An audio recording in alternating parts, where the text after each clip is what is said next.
আপোনালোকে নিশ্চয় ধৰিব পাৰিছে এয়া হৈছে সয়াবিন আৰু এই সয়াবিনখিনি ৰাতিপুৱা 2 ঘণ্টা মই তিয়াই থৈছিলো আৰু তাৰ পিছত যেতিয়া সয়াবিনখিনি ফুলি উঠিছিল তেতিয়া মই পানীখিনি চেপি ধুনীয়াকৈ উলিয়াই মই এই সয়াবিনখিনি এটা পাত্ৰত থৈ দিছো আৰু এয়া হৈছে ক্যাপসিকাম কেনেকৈ কুটিছো আপোনালোকে নিশ্চয় দেখিছে আৰু এয়া হৈছে পিয়াজ আৰু পিয়াজখিনিও সেই ঠিকমতে যেনেকৈ ক্যাপসিকামখিনি কুটিছো ঠিক তেনেকৈ পিয়াজখিনি কুটি লৈছো আৰু আজি মই বনাম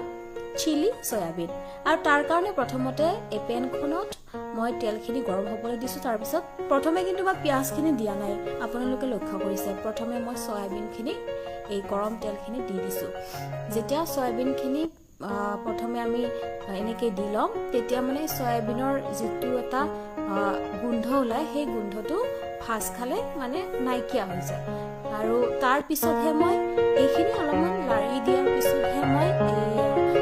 কুটি থোৱা ক্যাপসিকাম আৰু পিয়াজখিনি দিছো প্ৰথমতে দিয়া নাই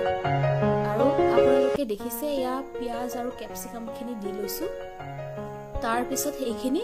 মই ধুনীয়াকৈ লাৰি দিছো অকনমান লাৰি দিছো এনেকে সুন্দৰকৈ তেলখিনি গোটেই সবজিখিনিত লাগিবলৈ দিছো তাৰ পিছত মই দিছো এয়া শুকান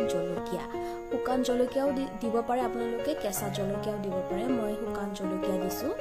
এয়া শুকান জলকীয়াখিনি দিছো আৰু তেল কিন্তু একদম কম আপোনালোকে দেখিব পাইছে খুব কম তেলত বনাইছো আৰু এয়া মই দিছো নহৰু কেইকুমান নহৰু দিছো কুটি দিছো তাৰ পিছত মই মছলা ব্যৱহাৰ কৰিছো জিৰা গুৰি হালধি নিমখ সোৱাদ অনুযায়ী আৰু অলপমান মিক্স মছলা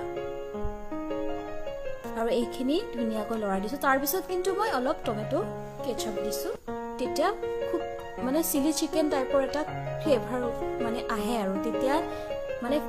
এই ৰেচিপিটো মানে বহুত ধুনীয়া লাগে খাই এয়া আপোনালোকে দেখিছে এয়া চিলি সয়াবিন ৰেডি হৈ গৈছে আপোনালোকে এনেকৈ প্লেটত পৰিবেশন কৰিব ভাতৰ লগত খাই খুব ভাল লাগে এয়া চাওক আজি আমাৰ থালি ৰেডি হৈ গৈছে এয়া বইল দাইল আৰু এয়া মোৰ থালি ৰেডি